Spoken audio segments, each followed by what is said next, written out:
காலை நேரம், கடற்கரை ஓரம், காலை வீசிக்கிட்டு கையை வீசிக்கிட்டு ஏதோ சண்டைக்கு போகிற சிப்பாய் மாதிரி எல்லோரும் நடந்து போயிட்டுருக்குறாங்க. நடைப்பயிற்சி. அதில் நமக்கு தெரிஞ்ச ஒருத்தர் எதிரில் வந்தார் ரொம்ப வேகமாக. என்ன சார் வாக்கிங்க அப்படின்னு கேட்டோம். அவரால் ஆமாம்னு பதில் சொல்ல முடியல, அவ்வளவு கஷ்டம். மூச்சு விடுறதுக்கே வாயை திறந்து மூடிட்டு இருக்கிறார். எங்கே பேசுறது? கொஞ்சம் நின்று நிதானித்து மூச்சு விட்டுட்டு அதுக்கப்புறம் சொன்னார் ஆமாம் அப்படின்னு. என்ன சார் இவ்வளவு வேகம்னோ? உங்கள் பேச்சை கேட்டுவிட்டு தான் சார் நடக்க ஆரம்பித்தோம். நீங்கள் தான் அடிக்கடி சொல்லிகிட்டு இருந்தீங்க நடக்கிறது நல்லதுன்னு. அன்னையிலேருந்து ஆரம்பிச்சுட்டேன். ஆனால் ரொம்ப கஷ்டமாக இருக்குது சார். இப்போ பாருங்கள், உங்கள்கிட்ட சுலபமாக பேசக்கூட முடியல, மூச்சு வாங்குது, உடம்பு கூட வலிக்கிறது மாதிரி இருக்குது அப்படின்னு அவர் பாட்டுக்கு பேச ஆரம்பிச்சிட்டார். உங்களை யார் சார் இவ்வளவு வேகமாக நடக்க சொன்னது? வேகத்தை குறைங்க, மெதுவாக நடங்க அப்படின்னோம். நீங்கள் நடக்கிறதுனால என்னென்ன சௌகரியம்னு அன்றைக்கி சொன்னீங்களே தவிர சௌகரியமாக நடக்கிறது எப்படின்னு சொல்லலையே அப்படின்னார் அவர். இன்னமும் லேசாக மூச்சு வாங்கிக்கிட்டே சொன்னால் கூட இவர் சொல்கிறதுலே ஒரு நியாயம் இருக்குது. அதனால் இந்த நடைப்பயிற்சி பண்ணுறவங்க கவனிக்க வேண்டிய சில முக்கியமான குறிப்புகள் இருக்குது. அது என்னென்னங்கிறத அவங்க தெரிஞ்சுக்கணும். அது தெரிஞ்சு வச்சுக்கிறது நல்லது. இதெல்லாம் மருத்துவ நிபுணர்கள் சொல்கிற குறிப்புகள். அவங்க என்ன சொல்கிறாங்க தெரியுமா? உங்கள் வயசு 40க்கு மேலேயா? உங்கள் எடை இருக்க வேண்டியதை விட 10 கிலோ அதிகமாக இருக்குதா? நீங்கள் புகை பிடிக்கிறவரா? இதய நோய், இரத்த நாள நோய், உயர் இரத்த அழுத்தம் இப்படி ஏதாவது உங்களுக்கு உண்டா? அப்படின்னா நீங்கள் உங்கள் இஷ்டத்துக்கு வரிஞ்சு கட்டிக்கிட்டு நடைப்பயிற்சி பண்ண ஆரம்பிச்சிடாதீங்க. முதல்ல ஒரு மருத்துவ பரிசோதனை பண்ணிக்கோங்க, அதுதான் நல்லது அப்படின்னு அவங்க சொல்கிறாங்க. நடக்கிறப்போ, உடற்பயிற்சி செய்கிறப்போ மார்பு பகுதியில் அல்லது வேறு எங்கேயாவது தொடர்ந்து வலி இருந்ததுன்னா பயிற்சியை நிறுத்தி விட்டு டாக்டரை போய் பார்க்கணும். நடைப்பயிற்சி பண்ணுறப்போ உங்கள் சக்திக்கு தகுந்த மாதிரி மெதுவாக அதிக கஷ்டம் இல்லாமல் முன்னேறலாம். அங்கே என்ன போட்டியாக வைக்கிறாங்க? முந்திக்கிட்டு போய் என்ன பண்ண போகிறோம்? பரிசாக வாங்க போகிறோம். அதனால் நிதானம் அவசியம் அப்படிங்கிறது அவங்க ஆலோசனை. தொந்தரவு கொடுக்காத ஷூ, ட்ரெஸ்ஸு இதுகளை உபயோகப்படுத்துங்க. பாதத்தில் ஆடு தசை இருக்குல்ல, அங்கே ஏதாவது பிரச்சனை இருந்ததுன்னா டாக்டரை பாருங்கள். அந்த பாதத்தில் வலி வரும் அந்த இடத்துல. வெயில் காலமாக இருந்தால் தலைக்கு தொப்பி வச்சுக்கோங்க. பனியில் நடந்தாலும் அப்படி தான், தலையை பத்திரமா பார்த்துக்குங்க. நம்மக்கிட்ட ஏதோ கொஞ்சம் உருப்படியாக தெரியறது அது தானே. உடற்பயிற்சிக்கு முன்னாடி பின்னாடி பயிற்சி செய்கிறப்போ நிறைய தண்ணி குடிக்கலாமா. முதல் 1 மாதத்துக்கு கொஞ்சம் தளர்த்தியாக சாவகாசமாக நடக்கலாம். மணிக்கு 3 அல்லது 4 கிலோமீட்டர் வேகம்னு வச்சுங்களேன். அதுக்கப்புறம் வேகத்தை அதிகப்படுத்தலாம். மணிக்கு 6 அல்லது 8 கிலோமீட்டர் அளவுக்கு நடக்கலாம். நல்லா கையை வீசிக்கிட்டு நடக்கணும். மூச்சு விடுற எண்ணிக்கை அதிகரிக்கணும். இது மாதிரி ஒரு 30 நிமிஷம் நடக்கலாம். தனியாக நடந்து போகிறதுக்கு உங்களுக்கு என்னமோ மாதிரி இருக்குதா? கூட யாரையாவது சேர்த்துக்குங்க. ஒரு குரூப்பாக சேர்ந்து போகலாம். நடக்கிறதுங்கிறத ஒரு சந்தோஷமான சமாச்சாரமாக ஆக்கிக்கணும். தினம் இப்படி நடக்க வேண்டி இருக்குதே அப்படின்னு புலம்பிக்கிட்டே போகக்கூடாது. சில பேர் நடக்கிறப்போ கடந்த காலத்தை அசை போட்டுக்கிட்டே போவாங்க. சில பேர் வருங்காலத்தை அசை போட்டுக்கிட்டே போவாங்க. சில பேர் முக்கியமான திட்டம்லாம் இப்படி நடக்கிறப்போ தான் தீர்மானம் பண்ணுவாங்க. நடக்கிறதுனால மன இறுக்கம் குறையுது, பரபரப்பு குறையுது, மன ஆற்றல் பெருகுது, தன்னம்பிக்கை வளருது, முதுமை தள்ளி போகுது, செயல்திறன் அதிகரிக்குது. இதை தவிர உடம்புக்கும் பல விதமான சௌகரியங்கள் ஏற்படுது. அதனால் இது வரைக்கும் நடக்க ஆரம்பிக்காதவங்க இனிமேல் இந்த குறிப்புகளை கவனத்தில் வச்சுக்கிட்டு நடக்க ஆரம்பிச்சுடலாம். சார்லஸ் லேம்ப் அப்படின்னு ஆங்கில இலக்கிய மேதை ஒருத்தர். அவர் ஒரு தரம் உடம்பு சரியில்லைன்னு டாக்டர்கிட்ட போனாராம். டாக்டர் அவரை பார்த்துட்டு, நீங்கள் தினமும் காலையில் வெறும் வயத்தில் நடக்கணும் அப்படின்னாராம். வெறும் வயத்தில் நடக்கிறதுக்கு நான் தயார், ஆனால் வயிறு கிடைக்கணுமே சார். யார் வயத்து மேலே நடக்கிறது டாக்டர் அப்படின்னு கேட்டாராம் இவர். தானத்தில் சிறந்தது எது அப்படின்னு ஒரு கேள்வியை கேட்டு, தானத்தில் சிறந்தது நிதானம் அப்படின்னு அதுக்கு ஒரு பதிலும் சொல்கிறவங்க உண்டு. நிதானம் ரொம்ப அவசியம். அதுவும் இன்றைய உலகத்துக்கு ரொம்ப அவசியம். இன்றைக்கி உலகம் ரொம்ப பரபரப்பாக போய்கிட்டு இருக்குது. பொறுமையாக இருக்கணும்னு நினைக்கிறவங்களால கூட அப்படி இருக்க முடியறதில்ல. பொறுமையை சோதிக்கிறது மாதிரி பல சம்பவங்கள். அதையெல்லாம் சந்திச்சே தீர வேண்டியிருக்குது. எங்கே போனாலும் க்யூவில் நிற்க வேண்டியிருக்குது. எங்கே போனாலும் காத்துக்கிட்டு இருக்க வேண்டியிருக்கு. ஆஃபீஸ்லேயோ வீட்லேயோ கூட நீங்கள் நிதானமாக பொறுமையாக நடந்துக்க தெரியலன்னா உங்களுக்கு சிடுமூஞ்சி, முசுடு இப்படிலாம் பேர் வச்சுருவாங்க. அது உங்களுக்கு தேவையா? சரி, வாழ்க்கையில் பொறுமைசாலின்னு பேர் வாங்கிறதுக்கு என்ன வழி?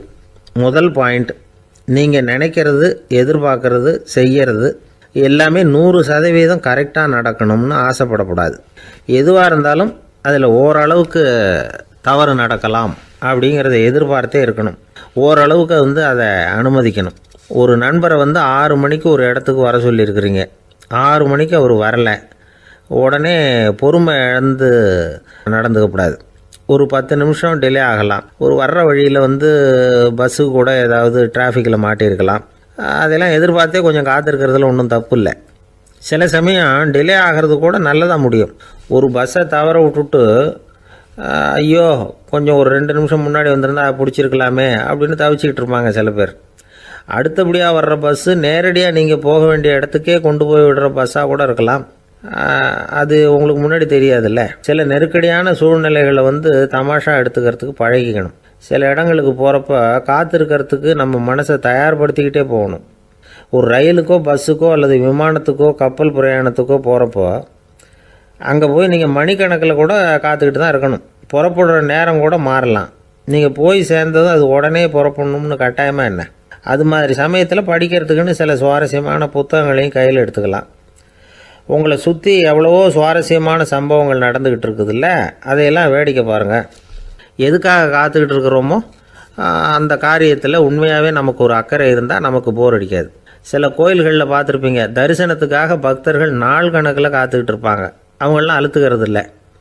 ஆண்டவனை தரிசிக்கணுங்கிற உண்மையான அக்கறை இருக்கிறதுனால அவங்களுக்கு போர் அடிக்கிறது இல்லை. ஆனால் சில சினிமா தியேட்டரில் கூட பார்க்கலாமே, சினிமா கியூ கூட அப்படி தான். சாயந்தரம் 6 மணி ஆட்டத்துக்கு காலம்பரம் 6 மணிக்கே போய் கூட காத்துக்கிட்டு இருப்பாங்க. அவங்களுக்கெல்லாம் போர் அடிக்காது. படம் பார்க்குற ஆர்வம். இன்னொரு முக்கியமான விஷயத்தை நாம் பழக்கப்படுத்திக்கணும். லிவ் ஃபார் தி மூமெண்ட் அப்படிங்கிறாங்க நிபுணர்கள். ரொம்ப பேர் எப்படின்னா அடுத்தபடியாக நடக்க போகிற விஷயத்திலேயே கவனமாக இருப்பாங்க. அந்த நினைப்புலேயே இந்த நிமிஷத்தை பொறுமை இல்லாமல் கழிப்பாங்க.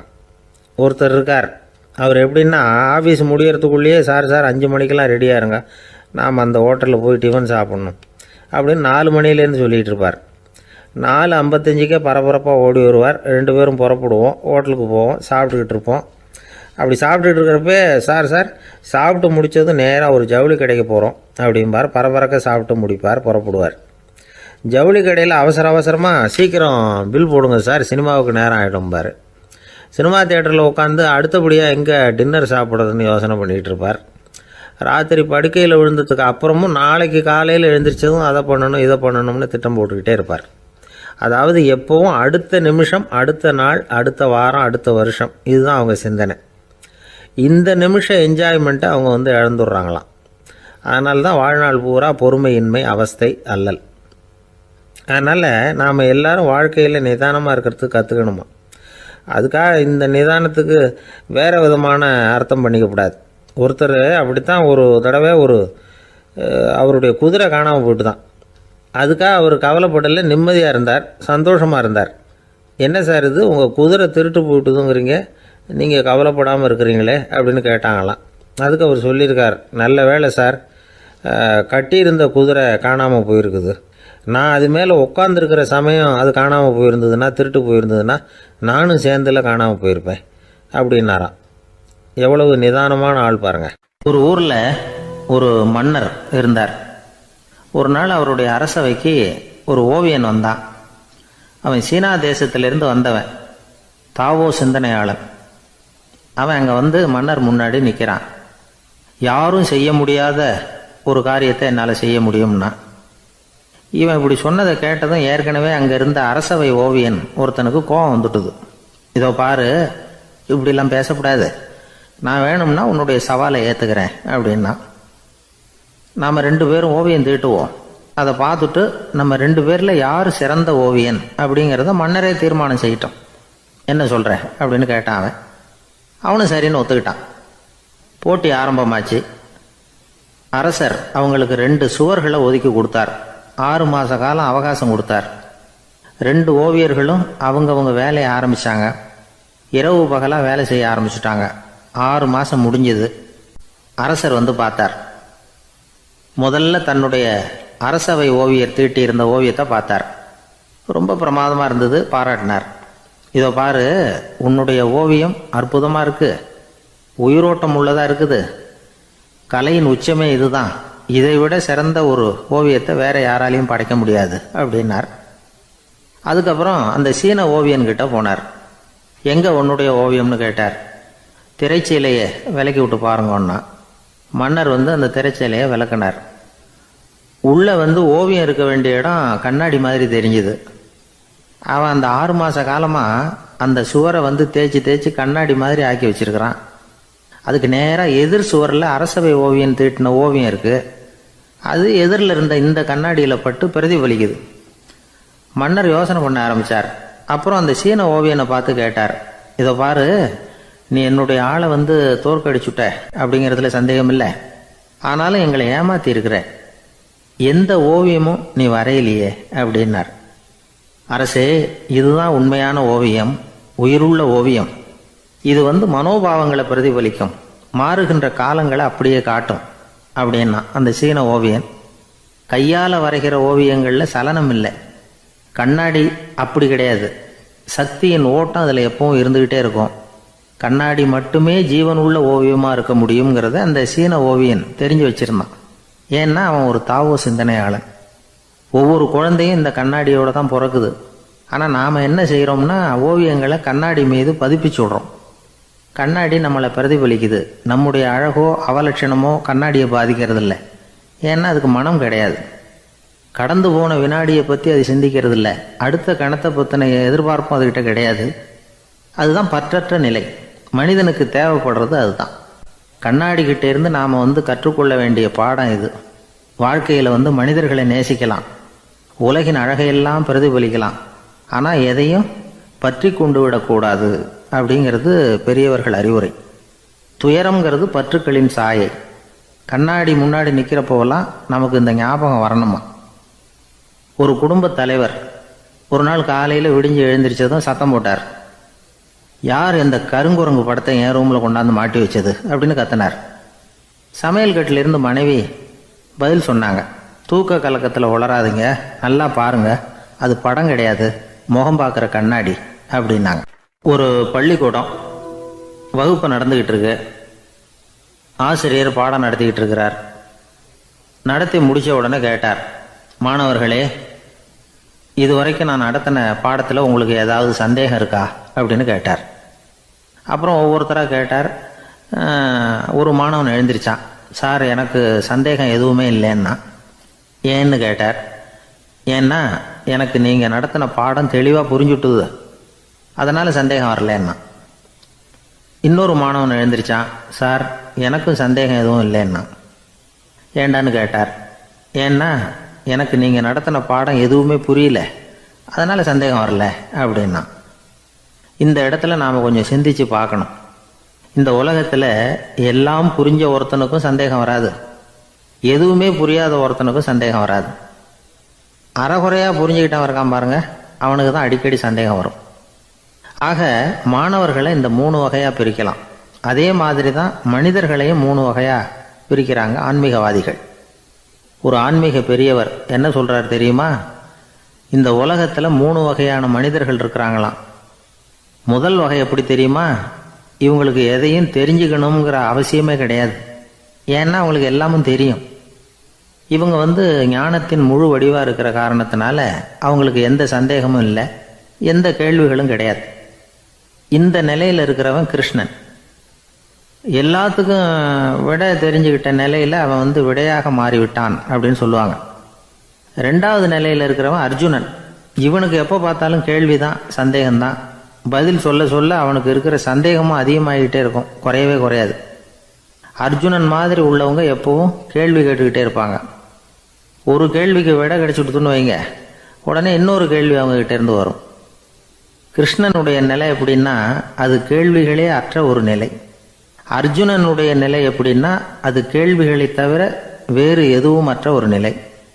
இவங்களை தவிர இன்னொரு ஆள் இருக்கிறான், அவனுக்கும் கேள்விகள் அற்ற ஒரு நிலை தான். அவன் யாருன்னா துரியோதனன்.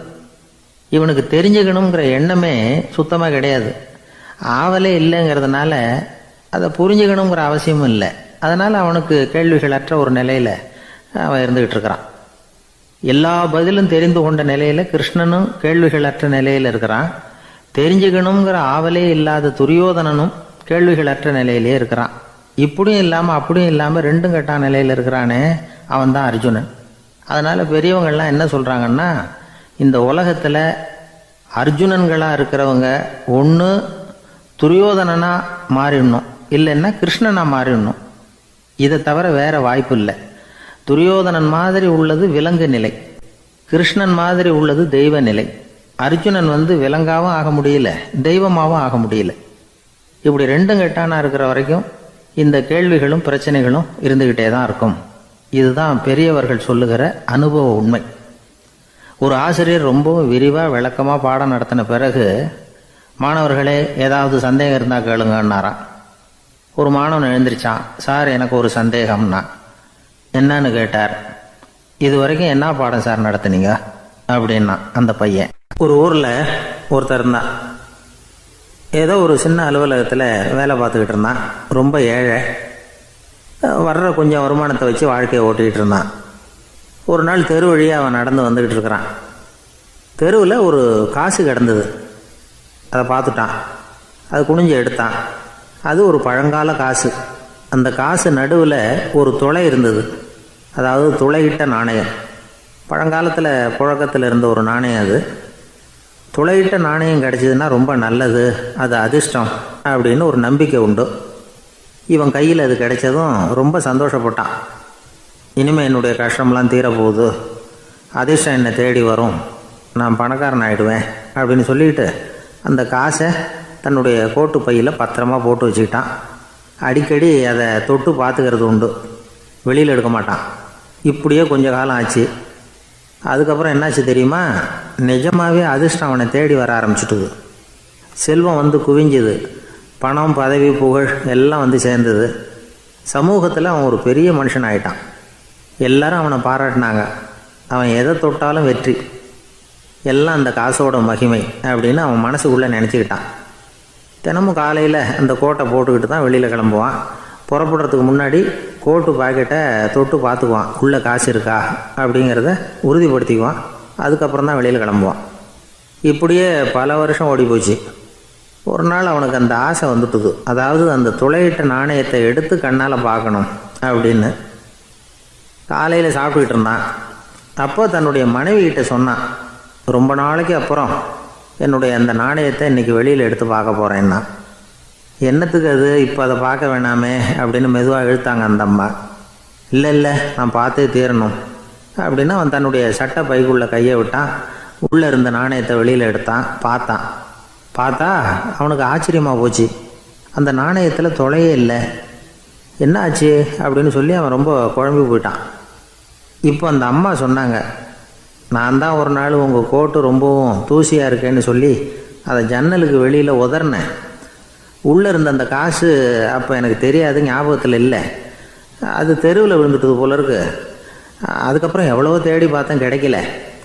அதுக்குள்ளே அதை யாரோ எடுத்துகிட்டு போயிட்டாங்க போல இருக்கு.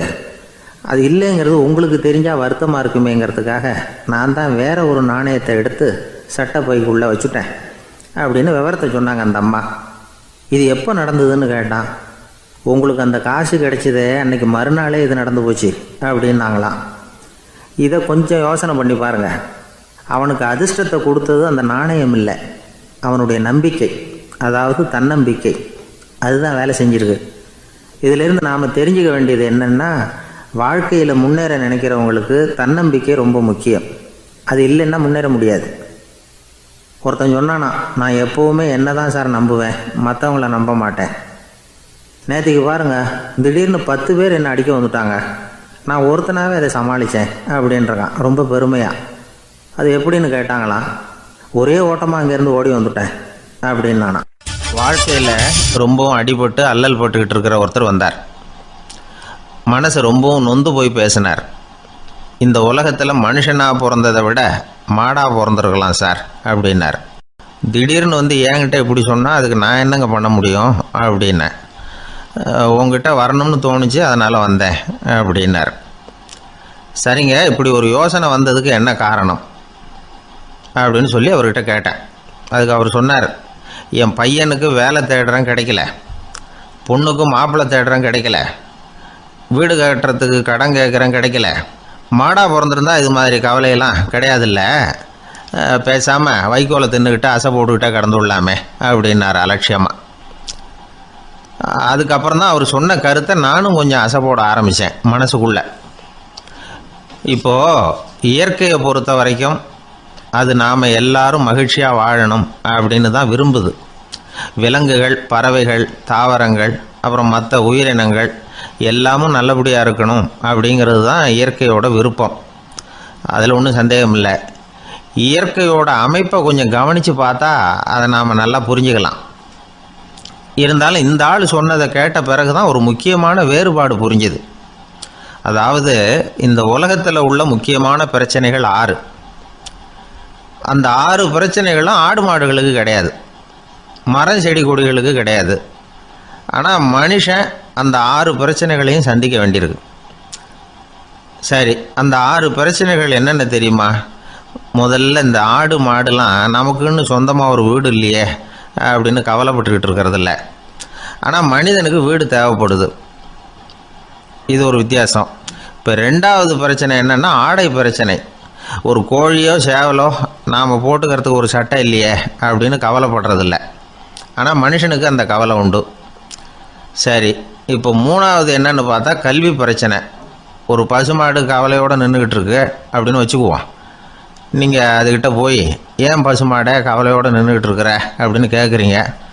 என் கண்ணுக்குட்டிக்கு எல்கேஜியில் இடம் கிடைக்கல, டொனேஷன் கொடுக்கறதுக்கு கையில் பணமும் கிடையாது, சிபாரிசுக்கு யாரை பிடிக்கிறதுன்னு தெரியல, இப்படியா சொல்லிகிட்டு இருக்கோம். அதுக்கு அந்த கவலையெல்லாம் கிடையாது. ஆனால் மனிதனுக்கு அந்த கவலை உண்டு.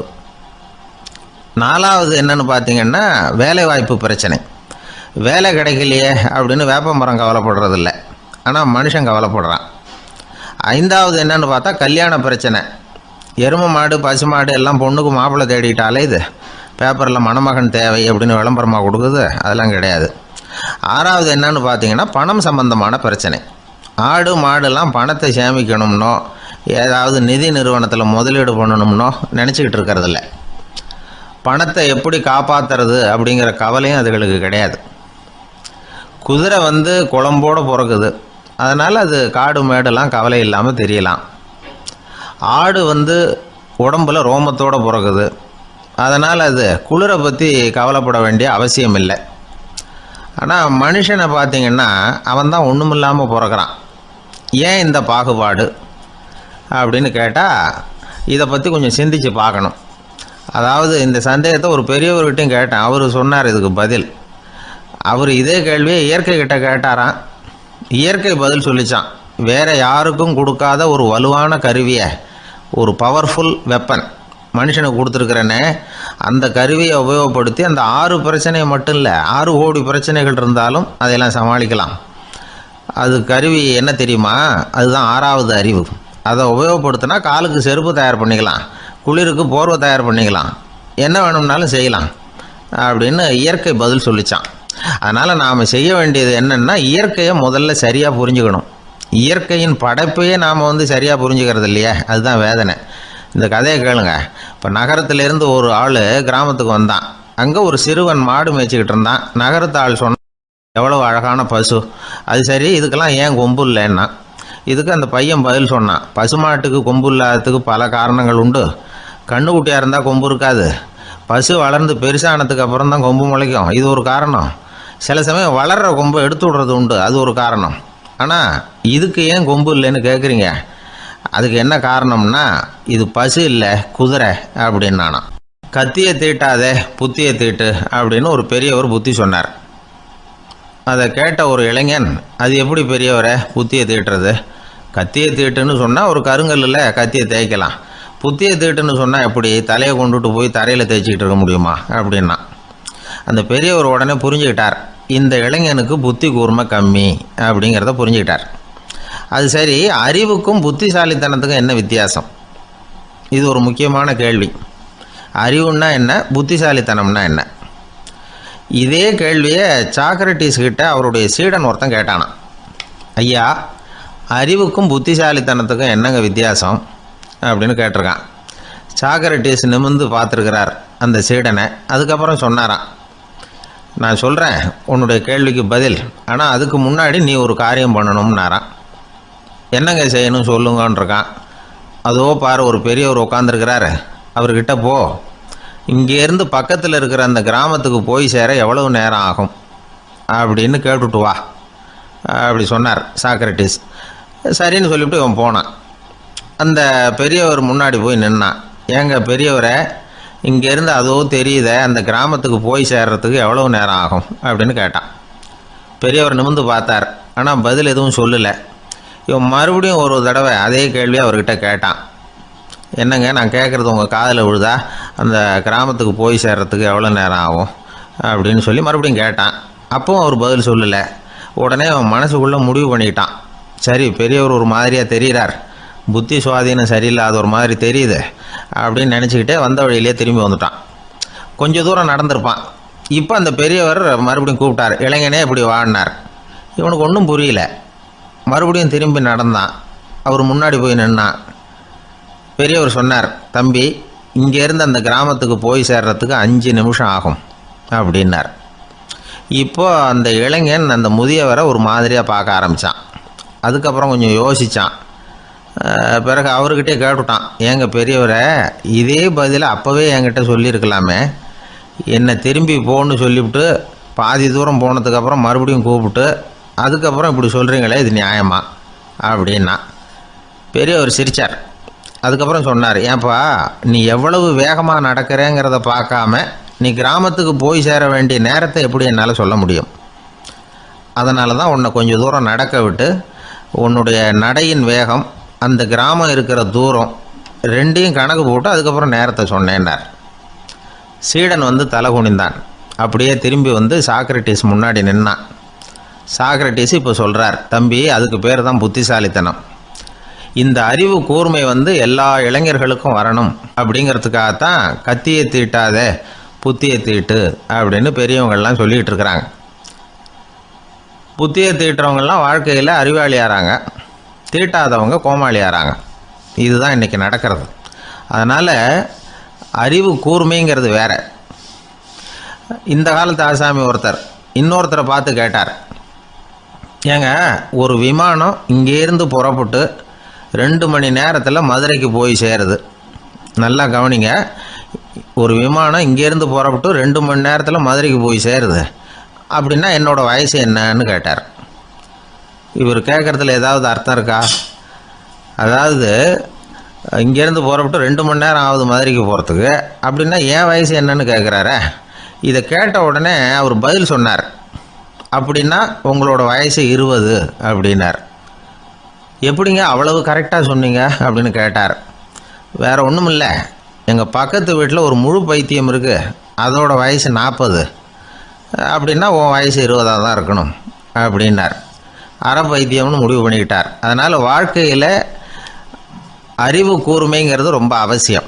அந்த புத்திசாலித்தனம் இருக்கிறவங்க வாழ்க்கையில் வெற்றி பெறுவது நிச்சயம். ஒரே ஒரு ஊரில் ஒரு ராஜா இருந்தார். அவர் பேரில் மக்களுக்கு ரொம்ப மரியாதை. அவ்வளவு நல்லா ஆட்சி புரிஞ்சுக்கிட்டு வந்தார். அவருக்கு வயசாயிட்டுது.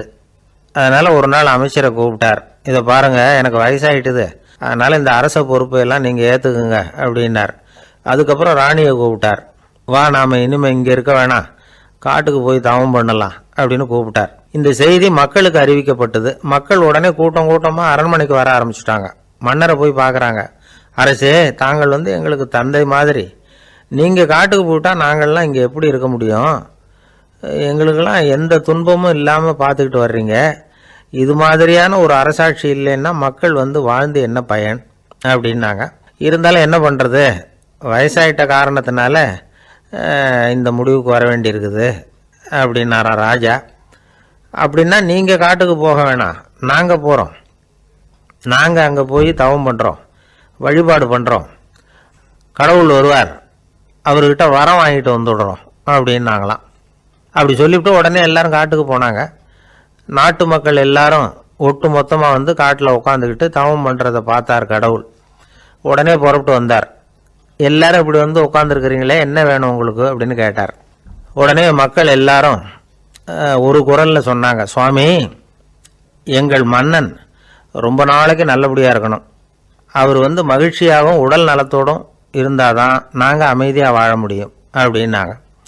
சரி, அதுக்கு என்ன செய்யணும் அப்படின்னார் ஆண்டவன். எங்கள் மன்னருக்கு இன்னும் ஒரு 100 வருஷம் ஆயுளை கொடுங்க அப்படின்னாங்க. அவ்வளவு தானே, சரி அப்படியே ஆகட்டும் அப்படின்னு சொல்லிவிட்டு ஆண்டவன் போயிட்டார். மக்கள் மகிழ்ச்சியோடு திரும்பி வந்தாங்க. மன்னா, கடவுள் வரம் கொடுத்துட்டார், நீங்கள் 100 வருஷம் வாழ போகிறீங்க அப்படின்னாங்க. இதை கேட்டதும் ராணி ராஜாவை வணங்கி நான் தவம் செய்ய போகிறேன் அப்படின்னு புறப்பட்டாங்க. உடனே மக்கள் என்ன நினச்சாங்க தெரியுமா? ஐயோ, நாம் ராஜாவுக்கு மட்டும்தானே நீண்ட ஆயுள் வேணும்னு வரம் வாங்கினோம், ராணிக்கு வாங்கலையே, அதுதான் கோபத்தில் புறப்பட்டாங்க போல இருக்கு அப்படின்னு நினச்சி வருத்தப்பட்டாங்க. ஆனால் ராணி நினச்சது அது இல்லை. ராணி போய் தவம் பண்ணாங்க, கடவுள் காட்சி கொடுத்தார். இவங்க கேட்குறாங்க, சுவாமி, ராஜாவுக்கு மட்டும் 100 வருஷம் ஆயுள்னு வரம் கொடுத்துட்டீங்க, அப்படின்னா குடிமக்களும் 100 வருஷம் இருக்கணும். இப்படிப்பட்ட குடிமக்கள் இல்லைன்னா அப்படிப்பட்ட அரசன் இருந்து என்ன பிரயோஜனம் அப்படின்னாங்களாம்.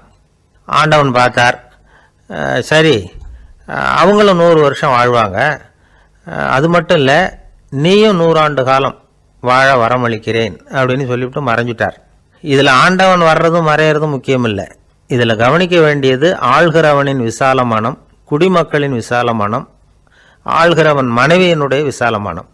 இப்படி ஒரு நாடு இருந்துட்டுதுன்னா எப்படி இருக்கும் வாழ்க்கை நினச்சி பாருங்கள். அதனால தான் பெரியவங்கள்லாம் சொல்கிறாங்க, இதய வாசல் திறந்தே இருக்கணும், இதயத்தின் கதவுகளை மூடாதீங்க அப்படின்னு சொல்லுவாங்க. என்கிட்ட ஒருத்தர் சொன்னார், என்னுடைய இதய வாசல் எப்பவும் திறந்தே தான் இருக்குதுன்னார். எதனால் அப்படி சொல்கிறீங்க அப்படின்னு கேட்டோம். டாக்டரே சொல்லிவிட்டார், என்னுடைய இதயத்தில் ஒரு ஓட்டை இருக்குது அப்படின்னு, வால்வு சரியில்லையா அப்படிங்கிறார். ஒரு ஊரில் ஒரு ராஜா இருந்தார். அவர் அடிக்கடி காட்டுக்கு வேட்டையாட போவார். சில நண்பர்களையும் கூட அழைச்சிக்கிட்டு போவார். காட்டுக்கு போனதும் ஆளுக்கு ஒரு பக்கமாக போய் வேட்டையாடுவாங்க. சாயந்தரமாக திரும்பி வருவாங்க. மறுநாள் அரண்மனையில் உட்காந்து ஒவ்வொருத்தரும் அவங்க அனுபவங்களை எல்லாம் சொல்லிக்குவாங்க. அவங்க வீரத்துக்கு தகுந்த மாதிரி பரிசை அந்த ராஜா கொடுப்பார். இது மாதிரி ஒரு தடவை எல்லாரும் வேட்டைக்கு போயிட்டு திரும்பி வந்ததும் உட்காந்து பேச ஆரம்பிச்சிருக்கிறாங்க. ஒருத்தன் சொன்னான், தன்னுடைய வீர செயலை பற்றி அளக்க ஆரம்பிச்சிட்டான். ஏன்னா அதுக்கு பரிசு கிடைக்க போகுதில்ல, அதனால். அவன் என்ன சொன்னான் தெரியுமா? அரசே, நேற்றுக்கு காட்டில் என்னாச்சு தெரியுமா? எனக்கு நேராக ஒரு சிங்கம் வாயை திறந்துக்கிட்டு வந்துட்டுது. நான் பயப்படவே இல்லை. உடனே ஒரு கல்லை எடுத்து குறி பார்த்து வீசினேன். சிங்கத்து வாய்க்குள்ளே போய் அந்த கல் மாட்டிக்கிட்டுது. அவ்வளவுதான். அந்த சிங்கம் என்னை பார்த்துட்டு பயந்துட்டு ஒரே ஓட்டமாக திரும்பி ஓடி போயிட்டுது அப்படின்னா. ஆஹா பலே அப்படின்னு எல்லாரும் கை தட்டினாங்க. ரெண்டாவது ஆள் ஒருத்தன் எழுந்திரிச்சான். அவன் சொல்ல ஆரம்பித்தான், அரசே, நான் போன வழியில் 2 பெரிய மலைப்பாம்பு கிடந்தது, என்னை மூங்கிறதுக்கு வந்தது. நான் என்ன பண்ணேன் தெரியுமா? அந்த 2 பாம்போட வாலையும் ஒன்றா சேர்த்து முடிச்சு போட்டுட்டேன். அவ்வளவுதான். அது அங்கே இழுக்க இது இங்கே இழுக்க முடிச்சு நல்லா இறுகி போட்டுது அப்படின்றான். ஆஹா அற்புதம்னு சொல்லி எல்லாரும் கை தட்டினாங்களாம். அடுத்தபடியாக 3வது ஆள் ஒருத்தன் வந்தான். அவன் சொல்ல ஆரம்பித்தான், மன்னா, நான் போன பாதையில் குறுக்க ஒரு ஆறு, அதில் இறங்கி குளித்தேன். யாரோ காலை பிடிச்சி இழுக்கிறது மாதிரி இருந்தது. திரும்பி பார்த்தா ஒரு பெரிய முதலை. நான் உடனே அப்படியே ஒரு துள்ளல் துள்ளி அது முதுகில் போய் உக்காந்துக்கிட்டேன். அதை அப்படியே கரைக்கு நீந்த வச்சேன். கரைக்கு வந்து சேர்ந்ததும் அப்படியே ஒரே துள்ளி குதித்து கரைக்கு வந்துட்டேன் அப்படின்றான். அவன் தன்னுடைய வீரத்தை அப்படி சொல்லியிருக்கான். அடடா, எப்பேற்பட்ட வீரம் அப்படின்னு எல்லாரும் கை தட்டினாங்களாம். 4வது ஆள் எழுந்திரிச்சான். மன்னா, நான் போன இடத்துல ஒரு கரடி வந்து என்னை துரத்த ஆரம்பிச்சுட்டுது. நான் ஒரு மலை உச்சிக்கு வந்துட்டேன். அதுக்கப்புறம் ஒரு அடி எடுத்து வச்சாலும் அதில் பாதாளத்தில் விழ வேண்டியது தான். அந்த நேரம் பார்த்து ஒரு பெரிய ராட்சச கழுகு அந்த பக்கமாக பறந்து வந்தது. நான் உடனே அப்படியே உயர எழும்பி அந்த கழுகோட காலை பிடிச்சிக்கிட்டேன். அப்படியே தொங்கிக்கிட்டே வந்தேன். ஒரு நல்ல இடம் வந்ததும் தொப்புன்னு கீழே குதிச்சு நடந்து வந்துட்டேன்னா. இதுக்கும் எல்லாரும் கை தட்டுறாங்க. கடைசியாக ஒரு ஆள் எழுந்திரிச்சான். அரசே, நான் வந்து போன வழியில் ஒரு பெரிய யானை குறுக்க வந்தது. பயங்கரமாக சத்தம் போட்டுக்கிட்டே வந்தது. நான் பயந்து ஓடலை.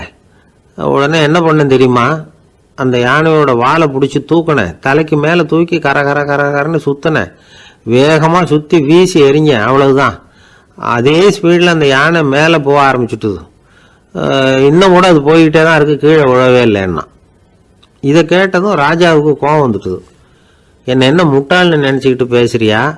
யானையை வந்து நீ வாழை பிடிச்சி தூக்குன, அதை நான் நம்பணுமா அப்படின்னார். உடனே இவன் பணிவாக பதில் சொன்னான். அரசே, ஒரு சிங்கத்து வாயில கல் மாட்டிக்கிட்டதை நம்புறீங்க, மலைப்பாம்பு வாழை பிடிச்சி முடிச்சு போட்டதை நம்புறீங்க, முதல்ல முதுகில் சவாரி பண்ணதையும் நம்புறீங்க, கழுகு காலை பிடிச்சிக்கிட்டு பறக்கிறதையும் நம்புறீங்க. அப்படி நம்புறப்ப நான் சொன்னதை மட்டும் நம்பக்கூடாதா அப்படின்னு கேட்டானான். பொய் சொன்னவங்கெல்லாம் தலையை தொங்க போட்டுக்கிட்டாங்களாம். ராஜா அவங்கள பார்த்து சொன்னாராம், நீங்கள் எல்லாரும் என்னை முட்டாளாக்கி இருக்கிறீங்க. கடைசியாக பேசின இவன் தான் எனக்கு உண்மை எது பொய் எதுங்கிறத புரிய வச்சிருக்கிறான். இவன் தான் உண்மையான தைரியசாலி அப்படின்னு சொல்லி அவனுக்கே பரிசையெல்லாம் கொடுத்து பாராட்டினாராம். இப்படி ஒரு கதை. உண்மையை நிலைநாட்டுகிறவன் தான் உண்மையான வீரன் அப்படிங்கிறத இதிலிருந்து நாம் புரிஞ்சுக்கணும். இந்த காலத்துல எல்லாம் பொய் சொன்னாதான் பிழைக்க முடியுங்கிறது ஒரு சில பேரோட நம்பிக்கை. ஒரு அப்பாவுக்கு தன் மகனுக்கு பொய் சொல்ல தெரியலையேங்கிற கவலை. பொய் சொன்னாதான் இந்த உலகத்தில் பிழைக்கலாம், ஆனால் இவனுக்கு அது தெரியலையே, அதனால் இவனை அழைச்சிட்டு போய் நடுக்கடலில் விட்டுட்டு வந்துடுவோம் அப்படின்னு அழைச்சிட்டு புறப்பட்டான். கடற்கரைக்கு போனான். மகனுக்கு சந்தேகம், எங்கேப்பா என்னை அழைச்சிட்டு போகிறேன்னு கேட்டிருக்கான். கடலில் மீன் பிடிக்க கற்றுக் கொடுக்க போகிறேன் உனக்கு அப்படின்னானா. நான் ஏற்கனவே மீன் பிடிச்சிட்டேனேன்னானா இவன் மகன். எங்கே அதுன்னு கேட்டிருக்கான் அப்பங்காரன். சுட்டு சாப்பிட்டுட்டேன்னு இருக்கான் புள்ள. அப்பங்காரன் பார்த்தான், சரி நம்ம புள்ள பொழைச்சிக்கும் அப்படின்னு சொல்லி திருப்பி அழைச்சிட்டு வந்துட்டானா. இணை புரியாத 2 நண்பர்கள் இருந்தாங்களாம். 2 பேரும் விடாமல் சிகரெட்டு குடிக்கிறவங்க. அதில் ஒருத்தன் செத்து போட்டான். இன்னொருத்தன் அதுக்கப்புறம் 2 சிகரெட்டாக குடிக்க ஆரம்பிச்சானா. ஏன் இப்படி பண்ணுறேன்னு கேட்டிருக்காங்க. நான் ஒரு சிகரெட்டு தான் குடிக்கிறேன், செத்து போன என்னுடைய ஃப்ரெண்டு இருக்கானே செத்து போனவன், அவனுக்காக இன்னொரு சிகரெட்டு குடிக்கிறேன் அப்படின்னு நானா. இது ரொம்ப ஆபத்து, விட்டுடு அப்படின்னு சொல்லியிருக்காங்க. சரின்னு ஒத்துக்கிட்டான். ஆனால் அதுக்கப்புறமும் ஒரு சிகரெட் வீதமாக குடிச்சிக்கிட்டே இருந்தான். சிகரெட்டு பழக்கத்தை நீ இன்னும் விடலையான்னு கேட்டாங்களாம். அந்த பழக்கத்தை நான் எப்போ விட்டுட்டேன், இப்போ நான் குடிக்கிறது என் ஃப்ரெண்டுக்காக அப்படின்னு நானா. இவங்கெல்லாம் எப்படி திருந்துறது? அளவுக்கு மிஞ்சினால் அமிர்தமும் நஞ்சு அப்படின்னு சொல்லுவாங்க. அது உண்மைதான். ஒருத்தருக்கு அளவுக்கு மீறிய புகழ் வந்துட்டுதுன்னு வச்சுங்க, அது கூட ஆபத்தாக போயிடுறது உண்டு. பழங்காலத்துல எல்லாம் கிரேக்க தேசத்தில் ஒரு பழக்கம் உண்டாம். அதாவது யாராவது ஒருத்தரை நாடு கடத்தணும்னா அதுக்கு ஒரு வழி உண்டு. அதாவது ஒருத்தரை நாடு கடத்தணும்னு மக்கள் விரும்புகிறாங்கன்னு வச்சுங்களேன், அவர் பேரை ஒரு மண்பாண்ட ஓட்டுச்சில்லில் எழுதி அதை ஒரு குறிப்பிட்ட பொது இடத்துல போட்டுற வேண்டியது, அவ்வளவுதான். இது மாதிரி பல பேர் போட்டுக்கிட்டே இருப்பாங்க. எல்லாம் அப்படியே குவிஞ்சு போயிடும். அந்த ஓட்டாஞ்சில்லு குவியலில் யாருடைய பேர் அதிகமாக இருக்குதோ அந்த நபரை ஒரு 10 ஆண்டுகள் நாடு கடத்தி விடுவாங்க. இது அந்த ஊர் வழக்கமாக. ஒரு நாள் அந்த குவியலுக்கு பக்கத்தில் ஒரு ஆள் நின்றுக்கிட்டு இருக்கிறான். அவன் கையில் ஒரு ஓட்டாஞ்சில்லு வச்சிருக்கிறான். அதில் யாரோட பேரையோ எழுதணும், எழுதி அந்த இடத்துல போடணுங்கிறது அவன் ஆசை. ஆனால் அவன் படிக்காதவன், அதனால் எழுத தெரியல. யாராவது அந்த வழியாக வர்றாங்களான்னு பார்த்துக்கிட்டே நின்றுக்கிட்டு இருந்தான். ஒரு பெரியவர் வந்துக்கிட்டு இருந்தார். அவர்கிட்ட ஓடினான். கையில் இருந்த மண்பாண்ட சில்லை கொடுத்தான். ஐயா, இதில் ஒரு பேர் எழுதி கொடுங்களேன்னா. அந்த பெரியவர் அதை வாங்கி கையில் வச்சுக்கிட்டு, என்ன பேர் எழுதணும் சொல்லு அப்படின்னா. இவன் சொன்னான், அரிஸ்டைடிஸ் அப்படின்னு எழுதுங்க அப்படின்னா. இதை கேட்டதும் அந்த பெரியவருக்கு அதிர்ச்சி. ஏன்னா அவர் தான் அரிஸ்டைடிஸ், தத்துவ மேதை அரிஸ்டைடிஸ் அவர். இருந்தாலும் நான் தான் அதுங்கிறத காட்டிக்காம அந்த ஆளுகிட்ட கேட்டார். அது சரிப்பா, அரிஸ்டைடிஸ்ங்கிற பேரை எழுத சொல்ற, அவர் உனக்கு என்ன கெடுதல் பண்ணார், அவர் பேரை இதில் எழுத சொல்றியே அப்படின்னு கேட்டிருக்கார். அதுக்கு இவன் சொன்னானா, அவர் எனக்கு எந்த கெடுதலும் பண்ணலை, அவரை நான் பார்த்தது கூட இல்லை அப்படின்ட்டுருக்கான். அப்புறம் எதுக்காக அவரை நாடு கடத்தணும்னு நீ ஆசைப்படுற அப்படின்னு கேட்டிருக்கார். இப்போ அந்த ஆள் சொல்கிறான், அரிஸ்டைடஸை பற்றி எல்லாரும் பேசுகிறாங்க, அவர் ரொம்ப நல்லவர், அவர் ஒரு பெரிய அறிவாளிங்கிறாங்க, அவர் ஒரு பெரிய வள்ளல், பேரறிஞர், இப்படி எல்லாரும் சொல்கிறத கேட்டு கேட்டு எனக்கு ரொம்ப அழுத்து போயிட்டுது, அதனால தான் வெறுப்பாயிட்டேன் அப்படின்னு நானும். இதிலேருந்து என்ன தெரியுது? நாம் நல்லவனாக இருக்கிறதுல ஒன்றும் இடைஞ்சல் இல்லை. ஆனால் நம்மளை நல்லவன் நல்லவன் எல்லாரும் சொல்ல ஆரம்பிச்சிட்டாங்கன்னு வச்சுக்கோங்க, அப்போ இடைஞ்சல் ஆரம்பம்னு அர்த்தம். எதுவுமே அளவுக்கு மிஞ்சி போகாமல் பார்த்துக்க வேண்டியது ரொம்ப அவசியம். அளவுக்கு அதிகமாக ஆசைப்படாதவங்களில் ஆப்ரஹாம் லிங்கனும் ஒருத்தரான். அவர் ஒரு தடவை தன்னுடைய நண்பர்கள்கிட்ட பேசிக்கிட்டு இருந்தாராம். ஒருத்தர் கேட்டிருக்கார், ஒரு மனுஷனுக்கு கால்கள் எவ்வளோ உயரம் இருக்கணும் அப்படின்னு கேட்டாராம். இதுக்கு ஆப்ரஹாம் லிங்கன் சொன்னாராம், அது என்ன, இடுப்புலேருந்து தரையை தொடுற அளவுக்கு உயரம் இருந்தால் போதும் அப்படின்னாராம். ஆரம்ப காலத்தில் ஒரு குரு, அப்போ ஒரு சீடன் இருந்தான். அது வேடிக்கையான குரு, வேடிக்கையான சீடன். ஒரு ஆசிரமம். ஒரு நாள் ஒருத்தன் அவசரமாக அந்த குருவை தேடி வந்திருக்கிறான். என்ன விஷயம்னு விசாரித்தார் குரு. உங்கள் சீடர் என்னை அடிச்சுட்டார் அப்படின்னு புகார் பண்ணானா அந்த ஆள். குரு சீடனை கூப்பிட்டார். அடிச்சியா இந்த ஆளை அப்படின்னு கேட்டாராம். ஆமான் இருக்கான் சீடன். ஏன் அடிச்சே அப்படின்னு கேட்டாராம். இந்த ஆள் உங்களை பற்றி மட்டமாக பேசிவிட்டான், என்னால் அதை தாங்கிக்க முடியல, அதனால தான் அடிச்சுட்டேன்றான். அப்படி என்ன பேசினான் அப்படின்னு கேட்டாராம். உன்னுடைய குருநாதர் இப்போல்லாம் அர்த்தமில்லாமல் பேச ஆரம்பிச்சுட்டார் அப்படின்னு சொல்லிவிட்டான், அதனால தான் அடிச்சுட்டேன் அப்படின்னு நானாம். அதுக்காக அடித்தே அப்படின்னாராம். நான் அதுக்காக அடிக்கலை குருவே, இப்பெல்லாம் நீங்கள் அர்த்தமில்லாமல் பேசுகிறதாக அவன் சொல்கிறான் அப்படின்னா இதுவரைக்கும் நீங்கள் அர்த்தத்தோடு பேசினதாகத்தானே அர்த்தம், அது தப்பு தானே, அதனால தான் அடித்தேன் அப்படின்னு நானாம். ஒரு பெரியவர் உட்கார்ந்துருக்கிறார், அவரை சுற்றி அவருடைய தோழர்கள் உட்கார்ந்துருக்கிறாங்க. ஏதோ ஒரு முக்கியமான செய்தியை அவர் அவங்களுக்கு சொல்லிகிட்டு இருக்கிறார். அவங்களும் ஆர்வமாக கேட்டுக்கிட்டு இருக்கிறாங்க. இந்த சமயத்தில் யாரோ ஒரு ஆள் வேகமாக அங்கே வர்றார். வர்ற வேகத்திலேயே எனக்கு ஏதாவது உதவி செய்யுங்க அப்படின்னு கேட்டுக்கிட்டே வர்றார். கேட்கறது உதவி, ஆனால் குரல் மிரட்டுறது மாதிரி இருக்குது, அதட்டி கேட்கறது மாதிரி இருக்குது. இதை கேட்டது அந்த பெரியவர் ஆத்திரப்படலை, ஆனால் அவரை சுற்றி இருந்தவங்க ஆத்திரப்பட்டாங்க. இதை பெரியவர் கவனித்தார். கொஞ்சம் அமைதியாக இருங்கன்னார். வந்தவரை கூப்பிட்டார், அவருக்கு சில பொருள்களை கொடுத்தார். என்னங்க இப்போ உங்களுக்கு மகிழ்ச்சி தானே அப்படின்னார். ஆ அப்படின்னு அலட்சியமாக அவர் சொல்கிறார். நான் உங்களை நல்ல முறையில் நடத்தினேன்னா அப்படின்னு கேட்குறாரு அவர் மறுபடியும். அதெல்லாம் ஒன்றும் இல்லை அப்படின்னு சொல்லி அவர் சொல்லிகிட்டு இருக்கிறாரு. குரலில் கடுமை குறையில. சுற்றி இருந்தவங்களால இதை பொறுத்துக்க முடியல. கோபத்தோடு அவரை நோக்கி நெருங்க ஆரம்பித்தாங்க. பெரியவர் அவங்களையெல்லாம் தடுத்து நிறுத்தினார். வந்தவரை வாங்க என்னோட அப்படின்னு சொல்லி அழைச்சிட்டு போனார். வீட்டுக்கு போனார். அங்கே போனதும் இன்னும் சில பொருள்களை எடுத்து அவர்கிட்ட கொடுத்தார். இப்போ திருப்தி தானே, நான் உங்ககிட்ட நல்ல முறையில் நடந்துக்கிட்டேனா அப்படின்னார். அவர் முகம் இப்போ தான் கொஞ்சம் மலர்ந்தது. ரொம்ப நன்றி, இறைவன் உங்கள் குடும்பத்துக்கு எல்லா நன்மைகளையும் செய்வான் அப்படின்னு சொன்னார். இதே வார்த்தைகளை என்னுடைய தோழர்கள்கிட்டே சொல்லிட்டீங்கன்னா அவங்க கோபம் தணிஞ்சிரும், வர முடியுமான்னார்.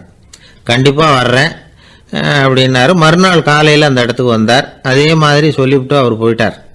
தோழர்கள்லாம் ரொம்ப வியப்போடு பெரியவரை பார்த்தாங்க. அந்த பெரியவர் தான் நபிகள் நாயகம். அவர் சொன்னார், ஒருத்தன் ரொம்ப ஆசையாக ஒரு ஒட்டகத்தை வளர்த்துக்கிட்டு வந்தான். ஒரு நாள் அந்த ஒட்டகம் கயத்தை அறுத்துக்கிட்டு ஓடி போயிட்டுது.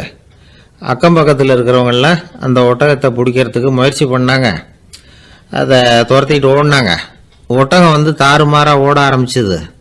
இந்த சமயத்தில் ஒட்டகத்தை வளர்த்தவன் அங்கே ஓடி வந்தான். நீங்கள் அதை ஒன்றும் செய்ய வேணாம், விட்டுருங்க, அதோட சுபாவம் எனக்கு நல்லா தெரியும், அதை சுலபமாக என்னோடய வழிக்கு கொண்டுட்டு வந்துட முடியும், நான் பார்த்துக்கிறேன், விட்டுருங்கோ அப்படின்னா. எல்லாரும் விலைக்கு போயிட்டாங்க. இவன் என்ன செஞ்சான் தெரியுமா? கொஞ்சம் புல்லை கையில் எடுத்துக்கிட்டு அந்த ஒட்டகத்தை நெருங்கினான். அவ்வளவுதான். அது ஓடி இவன் காலடியில் உட்காந்துக்கிட்டது. செல்லமாக அதை அப்படியே தடவி கொடுத்தான். முதுகில் ஏறி உட்காந்துக்கிட்டான். அது பாட்டுக்கு சாதுவாக நடந்து போகுது. இந்த கதையை நபிகள் நாயகம் தம்முடைய தோழர்களுக்கு சொல்கிறார். ஒட்டகத்தை மட்டும் இல்லை, சில மனிதர்களையும் கூட சில விதத்தில் அணுகி தான் அவர்களை சீர்திருத்த வேண்டியிருக்குது அப்படிங்கிறத அவங்களுக்கு உணர்த்தினார். இது ஒரு அழகான உளவியல் அணுகுமுறை. சில குடும்ப தலைவர்கள் கூட இந்த ஒட்டகம் மாதிரி நடந்துக்கிறது உண்டு, அப்புறம் அடங்கி போகிறதும் உண்டு. ஒரு குடும்ப தலைவர் காலையில் எழுந்திரிச்சதுலேருந்து சத்தம் போட்டு கத்திக்கிட்டு இருப்பார். பக்கத்தில் இருந்தவங்கெல்லாம் ஓடி போய் சமாதானம் பண்ணி பார்த்தாங்க. அவர் ஓயறது மாதிரி தெரியல. கடைசியில் அவர் மனைவி வந்தாங்க. நீங்கள் எல்லாம் விலைக்கு போயிடுங்க, அவர் சுபாவம் எனக்கு தெரியும், நான் பார்த்துக்கிறேன் அப்படின்னாங்க. சரின்னு எல்லாரும் போயிட்டாங்க. சாயந்தரமாக பார்க்குறாங்க, அவர் சத்தம் இல்லாமல் ஒரு மூலையில் உட்காந்துருக்கிறார். ரொம்ப சாதுவா. ஆச்சரியமாக இருந்தது. என்னம்மா பண்ணீங்கன்னு கேட்டாங்க. அது ஒன்றும் இல்லைங்க, ஒரு வேளை சாப்பாட்டை நிறுத்தினேன், பட்னி போட்டேன், அவ்வளவுதான் அப்படின்னாங்க அந்த அம்மா. ஒரு ஜென் துறவி, அவருக்கு ரொம்ப வயசாயிட்டுது, கடைசி காலம். நண்பர்களெல்லாம் கூப்பிட்டார். நண்பர்களே, நான் வித்தியாசமான முறையில் சாகணும்னு ஆசைப்படுறேன், அதுக்கு ஏதாவது யோசனை சொல்லுங்களேன் அப்படின்னு கேட்டாராம். நண்பர்கள் சிரித்தாங்க. என்ன பேச்சு பேசுகிறீங்க, சாவறதுங்கிறது என்ன விளையாட்டுத்தனமான காரியமா அப்படின்னு கேட்டிருக்காங்க. அந்த துறவி கொஞ்ச நேரம் யோசனை பண்ணார். அப்புறம் கேட்டாராம், இது வரைக்கும் யாராவது நடந்துக்கிட்டே இறந்துருக்குறாங்களா அப்படின்னாராம். எல்லாரும் இல்லைன்னாங்களாம். ஒருத்தர் மட்டும் சொல்லியிருக்கார். அப்படியும் ஒருத்தர் இறந்துருக்கிறதாக ஒரு கதையில் படிச்சிருக்கிறேன். ஒரு ஞானியால் தான் அப்படியெல்லாம் செய்ய முடியும் அப்படின்னு அவர் சொன்னாராம். சரி, அப்படின்னா அந்த முறை நமக்கு வேணாம், நின்றுக்கிட்டே யாராவது உயிரை விட்டுருக்காங்களா அப்படின்னு விசாரிச்சாராம். அப்படியும் ஒருத்தர் இறந்துருக்கிறார் அப்படின்னாங்களாம். மறுபடியும் அந்த துறவி யோசனை பண்ணியிருக்கிறார். ஏதாவது வித்தியாசமான முறையில் நாம் போகணும் அப்படிங்கிறது அவருடைய விருப்பம். மனிதன் எப்படி வாழ்கிறானோ அப்படி இறப்பது தான் நல்லது. சரி, யாராவது தலைகீழாக யோகம் செய்யும் நிலையில் இறந்துருக்கிறாங்களா அப்படின்னு விசாரித்தாராம். நண்பர்கள் சிரித்தாங்க. தலைகீழாக நின்னபடி இறந்ததாக நாங்கள் கேள்விப்பட்டதே இல்லை, அது முடியாத காரியம் அப்படின்னு இருக்காங்க. இப்போ அந்த துறவிக்கு திடீர்னு உற்சாகம் வந்துட்டுது. உடனே எழுந்திரிச்சார், தலைகீழாக நின்னார், அப்படியே உயிரை விட்டுட்டார். அவ்வளோதான். அந்த மடாலயத்தில் ஒரே குழப்பம். எப்படி அவரை கீழே இறக்கி படுக்க வைக்கிறது அப்படின்னு புரியல. இப்படி உயிர் விடுறதை பற்றி அவங்க இதுவரைக்கும் கேள்விப்பட்டதும் இல்லை. உண்மையிலேயே இவர் இறந்து தான் போனாராங்கிறதும் தெரியல. சோதித்து பார்த்தாங்க. இதய துடிப்பு, நாடி துடிப்பு எல்லாம் நின்று போயிருந்தது. இவர் எப்பவும் இப்படி தான், என்ன பண்ணுறது இப்போது அப்படின்னு சொல்லி எல்லாரும் குழம்பிக்கிட்டு இருக்கிற சமயத்தில் ஒரு பெரியவர் யோசனை சொன்னார். இந்த துறவியோட மூத்த சகோதரி பக்கத்து மடாலயத்தில் இருக்கிறாங்க, அவங்கள இங்கே அழைச்சிட்டு வந்தால் ஏதாவது வழி கிடைக்கும் அப்படின்னார். அந்த அம்மாவுக்கு 90 வயசு. அழைச்சிட்டு வந்தாங்க. ஒரு குச்சியை ஊன்றிக்கிட்டு அப்படியே மெதுவாக நடந்து வந்தாங்க. தம்பி தலைகீழாக நின்று உயிர் விட்டு இறக்கிறத பார்த்தாங்க. தம்பின்னு கூப்பிட்டு பார்த்தாங்க, ஒன்றும் காணோம். உடனே என்ன பண்ணாங்க, தன்னுடைய கைத்தடியால் தம்பியோட உடலை ஒரு தட்டு தட்டினாங்க. ஏப்பா, சாகிறப்பவும் உன்னுடைய குறும்புத்தனத்தை விடலையா? இப்படியாடா சாகிறது, ஒழுங்காக செத்து தொலை அப்படின்னாங்களாம். அவ்வளவுதான். உடனே அந்த துறவி திரும்பி நேராக நின்னார். அக்கா, கோவப்படாத, நான் ஒழுங்காக சாகிறேன், எப்படி செத்தா என்ன, எல்லாம் எனக்கு ஒன்று தான் அப்படின்னு சொல்லிவிட்டு அப்படியே தரையில் படுத்து உயிரை விட்டாராம். அதுக்கப்புறம் அந்த அம்மா கோலை கையில் எடுத்துக்கிட்டு அப்படியே திரும்பி கூட பார்க்காம அவங்க பாட்டுக்கு போயிட்டாங்களாம்.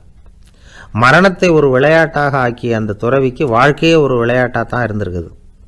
எந்த நோக்கமும் இல்லாமல் செயல்படுறதுன்னா என்னங்கிறதும் அவருக்கு தெரிஞ்சிருக்குது. பயனை எதிர்பார்க்காம பணி செய்து வாழ்ந்து மறைந்த மகான் அவர். தம்முடைய தொழிலை விளையாட்டு போல செய்ய தெரிஞ்சவருக்கு வாழ்க்கையே ஒரு விளையாட்டாக மாறிடும். எல்லாமே விளையாட்டாகி விடுகிற போது மரணமும் விளையாட்டாகிவிடும் அப்படிங்கிறது தான் அந்த தத்துவம். ஆனால் அதுக்கு முன்னாடி உங்களுக்குள்ளே இருக்கிற உண்மையான நடிகனை நீங்கள் அடையாளம் கண்டுபிடிக்கணும். நீங்கள் நடிக்க வேண்டியதே இல்லை, நீங்கள் ஏற்கனவே நடிச்சுக்கிட்டு தான் இருக்கிறீங்க. நீங்கள் இந்த உண்மையை தெரிஞ்சுக்கணும், அவ்வளவுதான். இதுதான் ஞானிகளுடைய கருத்து. வாழ்க்கையை சரியாக புரிஞ்சுக்கிட்டால் எல்லாமே நடிப்புங்கிறது புரியும். கல்யாண பத்திரிக்கை அனுப்பியிருந்தேனே, ஏன்டா வரலன்னு கேட்டான் ஒருத்தன். வந்திருந்தேனே அப்படின்னானா இவன்.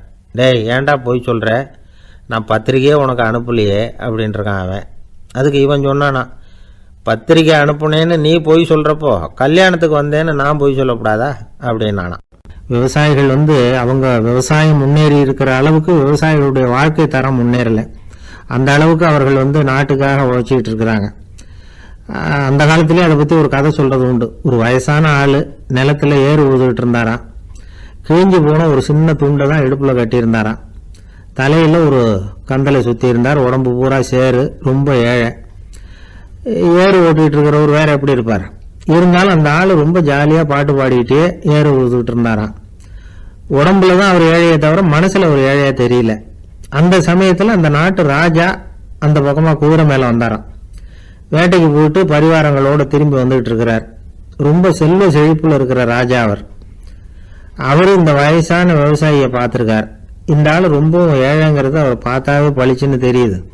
கட்டிக்கிறதுக்கு நல்ல துணி இல்லை, உடம்போ இழைச்சி போயிருக்குது, வயிறு முதுகில் போய் ஒட்டிகிட்டு இருக்கு, கண்ணு குழு விழுந்து போயிருக்குது. ஆனாலும் முகத்தை பார்த்தா சந்தோஷமா இருக்கிற மாதிரி இருக்கு. இவ்வளவு உற்சாகமா பாடிக்கிட்டு இருக்கிறாரே அப்படின்னு ஆச்சரியமா நினைச்சு பார்த்தார் அந்த ராஜா. சரி, அவர்கிட்ட கொஞ்சம் பேச்சு கொடுத்து பார்க்கலாம் அப்படின்னு முடிவு பண்ணார். ஐயா பெரியவரே, இப்படி கொஞ்சம் வர முடியுமான்னாராம். பொழுது போகிறதுக்குள்ள நான் இந்த வயல் பூரா உழவு ஓட்டி ஆகணும், அதனால பேசுறதுக்கு நேரம் இல்லை அப்படின்னாராம் அந்த பெரியவர். என்ன அவ்வளவு அவசரமா? மீதி இருந்தால் நாளைக்கு உழுதக்கூடாதா? அது சரி, உனக்கு எத்தனை ஏக்கர் நிலம் இருக்கு அப்படின்னு விசாரிச்சிருக்கார் ராஜா. எனக்குன்னு சொந்தமா உள்ளங்கை அளவு கூட நிலம் கிடையாது, இது எங்க முதலாளியோட நிலம். இதை பூராவும் உழுது முடிச்சாதான் அவர் கூலி கொடுப்பார். நான் கூலிக்கு உழுதுகிட்டு இருக்கிறேன், உங்ககிட்ட பேசிக்கிட்டு இருந்தா அவருக்கு துரோகம் பண்ணது மாதிரி ஆயிடும் அப்படின்னாராம். ராஜா குதிரையை விட்டு கீழே இறங்கினார். வரப்புல நடந்து அந்த பெரியவர்கிட்டயே போனாராம். சரி, ஒரு நாள் பூரா உழுதா உனக்கு எவ்வளவு கூலின்னு கேட்டிருக்கார். 8 அணா கூலி கிடைக்கும்னாராம் அவர். இது ரொம்ப காலத்துக்கு முன்னாடி நடந்த ஒரு சம்பவங்கிறதுனால அப்போ 8 அணா கூலிங்கிறது ரொம்ப பெருசு. இருந்தாலும் அதுவும் அந்த ராஜாவுக்கு பெரிய கூலியா தெரியல. இவ்வளவு தானா, இதை வச்சுக்கிட்டு நீ எப்படி காலம் தள்ளுற அப்படின்னாராம். ஒன்றும் கவலை இல்லை அப்படின்னாராம் அவரு. ராஜாவுக்கு ரொம்ப ஆச்சரியமா போச்சு. 8 அணா கூலி வாங்குற இந்த ஆளு கவலை இல்லாம இருக்கிறார், ஏராளமான வசதியோடு இருக்கிறன்னா கவலை இல்லாம வாழ முடியலையே அப்படின்னு நினைச்சு பார்த்திருக்கார். அது சரி, 8 அணாவில் எப்படி குடும்பம் நடத்துற அப்படின்னு கேட்டாராம். எனக்கு கிடைக்கிற 8 அணாவில் 2 அணா குடும்பத்துக்கு செலவழிக்கிறேன், 2 அணா பழைய கடனுக்கு கொடுக்குறேன், 2 அணா தர்மம் செய்யறேன், 2 அணா வட்டிக்கு கொடுக்குறேன், ஒரு குறையும் இல்லைன்னாராம். ராஜாவுக்கு ஒன்றும் புரியல. எனக்கு ஒன்றும் புரியலேன்னு இருக்காரு. ஐயா, எனக்கும் என் மனைவிக்கும் 2 அணா செலவாகுது. வயசான அம்மா அப்பா இருக்கிறாங்க, சின்ன வயசுல என்னை காப்பாத்தினவங்க அவங்க. அந்த கடனுக்கு 2 அணா செலவாகுது, அது பழைய கடன். என் தங்கச்சி ஒருத்தி ஆதரவு இல்லாத நிலைமையில தன்னுடைய மகனோட என் வீட்டில் வந்திருக்கிறா, அவளுக்கும் அவள் மகனுக்கும் 2 அணா செலவு பண்றேன், அது தர்மம்.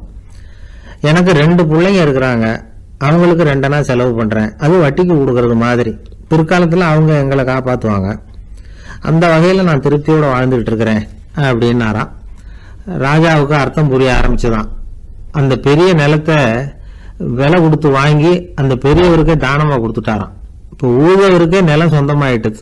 அன்னையிலிருந்து அரசனுக்கும் ஆறுதல் கிடைச்சுதான். இப்படி ஒரு கதை சொல்லுவாங்க. 8 அணா வருமானத்தை வச்சுக்கிட்டு எப்படி காலத்தை தள்ளுறதுன்னு சொல்றதுக்காக இந்த கதையை சொல்றதாக யாரும் தப்பா நினைச்சுக்க கூடாது. கிடைக்கிறத எப்படி பங்கு போடுறார், எப்படி திருப்தியா வாழறார் அப்படிங்கிறது தான் முக்கியம். அது மாதிரி இன்றைக்கு இந்த பொங்கல் திருநாள்ல உழவர்கள் மனசு மகிழ்ச்சியா இருந்ததுன்னா அது எல்லாரும் மகிழ்ச்சியா இருக்கிறது மாதிரி அர்த்தம். அதனால அவர்கள்ட்ட இருந்து நாம பாடம் கத்துக்கணும். சில உழவர்கள் தங்கள் நிலத்துல விளையறத தாங்கள் சாப்பிட மாட்டாங்க, அடுத்தவங்கள்ட்ட வித்துட்டு சந்தையில போய் வேற அரிசி வாங்கிட்டு வந்துதான் இவங்க சாப்பிடுவாங்க. அப்படிப்பட்ட விவசாயிகள்லாம் இது உண்டு. பங்கிடுகிற பண்பை உழவர்கள்ட்ட இருந்து கற்றுக்கொள்ளுங்கள் அப்படிம்பாங்க. ஒரு ஆள் நிம்மதியா மகிழ்ச்சியா இருந்தானா, உங்க நிம்மதிக்கும் மகிழ்ச்சிக்கும் என்ன காரணம்னு கேட்டிருக்காரு இன்னொருத்தர். என்கிட்ட இருந்தது பூராவையும் என் பிள்ளைங்களுக்கு சமமா பங்கு போட்டு கொடுத்துட்டேன், எனக்குன்னு எதுவுமே வச்சுக்கல, அதுதான் நிம்மதிக்கு காரணம்னு இருக்கான். உங்ககிட்ட இருந்தது எவ்வளவு இருந்தது அப்படின்னு கேட்டிருக்காரு அவரு. மொத்தமா ஒரு 50,000 ரூபாய் இருக்கும் அப்படின்னு இருக்கான். அவ்வளவும் பணமாவே இருந்ததா அப்படின்னு கேட்டிருக்காங்க அவங்க. இல்லைங்க, அவ்வளவும் கடன், அதை தான் பிரிச்சு கொடுத்துருக்கேன் பிள்ளைங்க கிட்ட அப்படின்னு நானும். அவன் நம்பிக்கை இல்லைன்னா இந்த உலகத்துல நாம நடமாடவே முடியாது. அவநம்பிக்கையோடு இருந்துகிட்டு இருந்தா என்னைக்கும் அவஸ்தை தான். நாம் நம்புறது நடக்குதோ இல்லையோ அது வேற விஷயம். ஆனால் எதையும் நம்பி தான் நாம் அடி வைக்க வேண்டியிருக்கு. வேற ஒன்றும் வேணாம், ஒரு லாட்ரி சீட்டு வாங்குகிறோம், அது எங்கே நமக்கு விழப்போகுது அப்படிங்கிற அவநம்பிக்கையோடவா வாங்குகிறோம். பரிசு நமக்கு தான் அப்படிங்கிற நம்பிக்கை உள்ளூர இருக்கிறதுனால தான் அதை வாங்குகிறோம். இருந்தாலும் முடிவு வேறு மாதிரி ஆகிடுது, அதுக்காக மனசு சோர்ந்து போகிறதில்ல, அடுத்த மாதமும் சீட்டு வாங்குகிறோம். இந்த நம்பிக்கை தான் மனித வாழ்க்கைக்கு ஆதாரம். ஒரு கடையில் போய் டீ சாப்பிட்றீங்க, அந்த டீ நல்ல டீ தானா, அதில் விஷம் கலந்துருக்குமா அப்படிங்கிற சந்தேகம் வந்துட்டுதுன்னு வச்சுங்க. அதுக்கப்புறம் அதை எப்படி நீங்கள் சாப்பிட முடியும்? நம்பி தான் சாப்பிட்ணும். ரயில் ஒழுங்காக போய் சேருங்கிற நம்பிக்கை இருக்கிறதுனால தான் அதில் ஏறி உட்காடுறோம். லெட்டர் ஒழுங்காக போய் சேருங்கிற நம்பிக்கை இருக்கிறதுனால தான் பெட்டியில் போடுறோம். சரி, நம்ம கதையெல்லாம் நம்மளோட இருக்கட்டும். மனித நம்பிக்கை எந்த அளவுக்கு உறுதியாகவும் அறிவுபூர்வமாகவும் இருக்கணுங்கிறதுக்கு அலெக்சாண்டர் வாழ்க்கையில் நடந்த ஒரு சம்பவத்தை உதாரணமாக சொல்லலாம். இந்த உலகத்தையே ஜெயிக்கணும்னு புறப்பட்டார் அலெக்சாண்டர். ஒரு கட்டத்தில் அவர் சிட்னஸ் நதி கரைக்கு சேர்ந்தார். அந்த சமயத்தில் அவருக்கு கடுமையான நோய் வந்துட்டுது. அவர் கூடவே வந்திருந்த கிரேக்க வைத்தியர்கள் என்னென்னமோ முயற்சியெல்லாம் பண்ணி பார்த்தாங்க. இருந்தாலும் அலெக்சாண்டருக்கு வந்திருக்கிறது என்ன நோய்ங்கிறத அவங்களால கண்டுபிடிக்க முடியல. ஏன்னா அந்த பகுதியில் உள்ளவங்களுக்கு மட்டுமே அதிகமாக வரக்கூடிய ஒரு வினோதமான நோயாக இருந்தது அது. ஆனால் அவர் இருக்கிற இடம் எதிரியோட இடம், பாரசீக மன்னனோட ஆளுகைக்கு உட்பட்ட இடம். என்ன பண்ணுறது அப்படின்னு எல்லாரும் யோசனை பண்ணாங்க. பாரசீக மன்னனோட அரண்மனையில் இருக்கிற வைத்தியர் வந்தால் இந்த நோயை குணப்படுத்தி விடுவார் அப்படின்னு சொன்னாங்க. இருந்தாலும் எதிரியோட நாட்டில் இருக்கிற வைத்தியரை கூப்பிட்டு எப்படி நம்பி வைத்தியம் பார்க்க சொல்கிறது அப்படின்னு சொல்லி எல்லாரும் தயங்கினாங்க. ஆனால் அலெக்சாண்டர் தயங்கலை. பரவாயில்ல, அழைச்சிட்டு வாங்கன்னு விட்டார். உடனே அவரை போய் அழைச்சிட்டு வந்துட்டாங்க. அவர் வந்தார். அலெக்சாண்டர் உடம்பை பரிசோதனை பண்ணி பார்த்தார். சரி, இதை குணப்படுத்தி விடலாம், பயப்பட வேண்டியதில்லை. ஆனால் இதுக்கு ஒரு மூலிகை ரசம் தயார் பண்ணி கொடுக்கணும். நான் போய் அதை தயார் பண்ணிவிட்டு 2 நாளில் திரும்பி வந்துடுறேன் அப்படின்னு சொல்லிவிட்டு போனார் அந்த வைத்தியர். அதே மாதிரி 2 நாளில் திரும்பி வந்தார் மூலிகை ரசத்தோட. இதுக்கு இடையில் அலெக்சாண்டரோட தளபதிகளில் ஒருத்தர் ரகசியமாக ஒரு எச்சரிக்கை கடிதம் கொடுத்து அனுப்பியிருக்கிறான். அதை வாங்கி என்ன விஷயம்னு பார்த்தார். இப்போ உங்ககிட்ட வந்திருக்கிற எதிரி நாட்டு வைத்தியரை நம்பாதீங்க, அவன் கொண்டுகிட்டு வந்திருக்கிற மூலிகை ரசத்தில் விஷம் கலந்துருக்குது அப்படின்னு அதில் எழுதியிருக்கு. அதை பார்த்தார் அலெக்சாண்டர். இருந்தாலும் கொஞ்சம் கூட அலட்டிக்கல. வைத்தியர் கொடுத்த மருந்தை வாங்கி கடகடன்னு குடிச்சுட்டு அதுக்கப்புறம் அந்த கடிதத்தில் இருந்த விஷயத்தை அந்த வைத்தியர்கிட்ட சொன்னார். வைத்தியர் திகைச்சு போயிட்டார். தன் மேலே அலெக்சாண்டர் வச்சிருக்கிற நம்பிக்கையை பார்த்து அவருக்கு ரொம்ப வியப்பு. வைத்தியர் உண்மையிலேயே நல்ல மருந்து தான் கொண்டுகிட்டு வந்து கொடுத்துருக்கிறார், அதில் விஷம்லாம் எதுவும் கலக்கலை. அதுக்கப்புறம் அலெக்சாண்டர் அந்த வைத்தியரை பார்த்து சொன்னாராம், நம்பிக்கைங்கிற அச்சாணியை ஆதாரமாக வச்சுக்கிட்டு தான் இந்த உலகம் சுற்றிக்கிட்டு இருக்குது. எனக்கு எதிரியாக இருந்தாலும் பாரசீக மன்னர் ரொம்ப பெரியவர். அப்பேற்பட்ட மன்னருடைய அரண்மனை வைத்தியர் தொழில் நேர்மை இல்லாதவராக இருக்க மாட்டார். அப்படி இருந்தால் அவரை அரண்மனை வைத்தியராக வச்சிருக்கவே மாட்டாங்க அப்படின்னு நம்பினேன். என்னுடைய நம்பிக்கை வீண் போகலை அப்படின்னாராம். இதுதான் மானுட நம்பிக்கைங்கிறது. இந்த காலத்துலேயும் இது மாதிரி இந்த மானுட நம்பிக்கை ரொம்பவும் சாமர்த்தியமாக கையாளுகிற கெட்டிக்காரங்க சில பேர் இருக்கிறாங்க. இந்த காலத்து குரு, அவருக்கு ஒரு சிஷ்யன். குரு முன்னாடி அந்த சிஷ்யன் ரொம்ப பணிவாக நின்று, குருவே உங்கள் கையால் விஷத்தை கொடுத்தாலும் அதை வாங்கி மடமடன்னு குடிச்சிருவேன் அப்படின்னா. உன்னுடைய குரு பக்தியை மெச்சினேன் அப்படின்னார் குரு. அதுக்கு அந்த சிஷ்யன், அப்படி இல்லை குருவே, உங்ககிட்ட சிஷ்யனாக இருக்கிறத விட உங்கள் கையால் விஷத்தை வாங்கி குடிச்சு விடுறது ரொம்ப நல்லது, அதனால தான் அப்படி சொன்னேன் அப்படின்னா. ரொம்ப நாளைக்கு முன்னாடி ஒரு நாள் கோவலன் நாடகம் நடந்தது. எங்கள் மதுரையில் நடந்தது. அதில் ஒரு முக்கியமான கட்டம். கண்ணகி கிட்ட சிலம்பை வாங்கிக்கிட்டு அதை விற்கிறதுக்காக மதுரை நகருக்கு புறப்படுறான் கோவலன். அந்த சமயத்தில் கண்ணகி பாடுற மாதிரி ஒரு நாடக பாடல் நாடக ஆசிரியர் எழுதினது. அது என்ன பாட்டுன்னா, மா பாவியோர் கூடி வாழும் மதுரைக்கு மன்னா போகாதீர் என்று அப்படின்னு ஆரம்பிக்கும் அந்த பாட்டு. இதுதான் அந்த பாட்டு. இதை கண்ணகி மேடையில் பாடின உடனே கூட்டத்தில் சலசலப்பு. நம்ம ஊர்லேயே நமக்கு முன்னாடியே நின்றுக்கிட்டு மா பாவியோர் கூடி வாழும் மதுரை அப்படின்னு சொல்கிறாங்களே, என்ன தைரியம் அப்படின்னு எல்லாம் குழப்பம் பண்ண ஆரம்பிச்சிட்டாங்க. மக்கள் சத்தம் போட ஆரம்பிச்சிட்டாங்க. எதிர்ப்பு குரல் அது பாட்டுக்கு வர அதிகமாக போட்டுது. கொண்டுக்கிட்டு வா அந்த நாடக ஆசிரியரை, எழுதுனது யார் அப்படின்னு ஒரே சத்தம், கூச்சல். வேறு வழி இல்லை. மெதுவாக மேடைக்கு வந்தார் அந்த நாடக ஆசிரியர். 4 பக்கத்திலிருந்தும் கேள்வி கணைகள். மக்களை பார்த்து கொஞ்சம் அமைதியாக இருங்கோ அப்படின்னு சொல்லிவிட்டு தன்னுடைய விளக்கத்தை சொல்ல ஆரம்பித்தார் அந்த நாடக ஆசிரியர். மா அப்படின்னு சொன்னால் திருமகளாகிய லட்சுமி அப்படின்னு அர்த்தம். பா அப்படின்னா கலைமகளாகிய சரஸ்வதி. வி அப்படின்னா மலைமகளாகிய பார்வதி. மா பாவியோர் அப்படின்னா திருமகளும் கலைமகளும் மலைமகளும், இவங்க மூவரும் அப்படின்னு அர்த்தம். இந்த 3 பேரும் வாழ்கின்ற மதுரை புனிதம் நிறைந்தது, சகல செல்வங்களும் நிறைஞ்சது. அப்படிப்பட்ட ஊரில் நான் அணிந்து கொள்ளும் இந்த சாதாரண சிலம்பை யார் வாங்கிக்குவாங்க அப்படிங்கிற எண்ணத்தோடு தான் கண்ணகி அப்படி சொல்கிறா. அதை நினச்சி தான் நான் எழுதினேன். ஆகவே மதுரையை ரொம்ப சிரமப்படுத்தணும், ரொம்ப மோசமாக எழுதணும் அப்படிங்கிற எண்ணம்லாம் எனக்கு கிடையாது. பெருமைப்படுத்தணும்னு நினச்சி தான் அப்படி எழுதினேன் அப்படின்னு விளக்கம் கொடுத்தாராம். இந்த விளக்கத்தை கேட்டதும் எல்லாரும் ரொம்ப சமாதானம் ஆயிட்டாங்களாம். இப்படி விளக்கம் கொடுத்த அந்த நாடக ஆசிரியர் யார் தெரியுமா? அவர் தான் தமிழ் நாடக உலகின் முதல் ஆசான் சங்கரதாஸ் சுவாமிகள். அவருக்கு நகைச்சுவை உணர்வும் அதிகம். 1920ஆம் ஆண்டு திருநெல்வேலியில் அவர் தங்கியிருக்கிறார் நாடகம் நடத்துறதுக்காக. அவர் தங்கியிருந்த வீட்டில் கொசு மூட்டைப்பூச்சி அதிகமாக இருந்திருக்கு. அவரால் தூங்கவே முடியல. அவர் அனுபவித்த தொல்லைகள் ஒரு பாட்டாக உருவாச்சு. வேடிக்கையாக ஒரு பாட்டு எழுதினாராம். மூட்டையும் கொசுவும் ஒரு வீட்டிலே மீட்டிங் போட்டால் முன்னே நிற்க யாரால் முடியும்? கொசு மோகன ராகம் போல சத்தம் போட்டு முன்னே நின்று செய்திடும் யுத்தம். இதை மறுநாள் நாடகத்தில் கோமாளி வேஷம் போட்ட ஒரு சிறுவனை விட்டு பாட வச்சிருக்காரு. எல்லாரும் சிரித்து ரசித்தாங்களாம். சங்கரதாஸ் சுவாமிகள் கல்யாணமே பண்ணிக்கல, துறவி மாதிரியே வாழ்ந்திருக்கார். தமிழ் நாடக கலைக்கு தன்னையே அர்ப்பணம் பண்ணிக்கிட்டவர் அவர். 1922 நவம்பர் மாதத்தில் ஒரு நாள் புதுச்சேரியில் அவர் வாழ்க்கை முடிஞ்சுது. அப்போ அவருக்கு வயசு 55. சங்கரதாஸ் சுவாமிகள் நாடக ஆசிரியர் மட்டும் இல்லை, மேடை நாடக இயக்குனர், தயாரிப்பாளர். அவரே ஒரு சிறந்த நடிகர். ஒரு தடவை சாவித்திரி நாடகத்தில் இவர் யமதர்மனா வேஷம் போட்டு நடிச்சிருக்கிறார். நாடகம் பார்த்துக்கிட்டு இருந்த கருவுற்ற ஒரு பெண்மணிக்கு பயத்தினால அங்கேயே குழந்தை பிறந்துட்டு தான். அந்த நிகழ்ச்சிக்கு அப்புறம் இவர் இந்த வேஷம் போடுறப்போ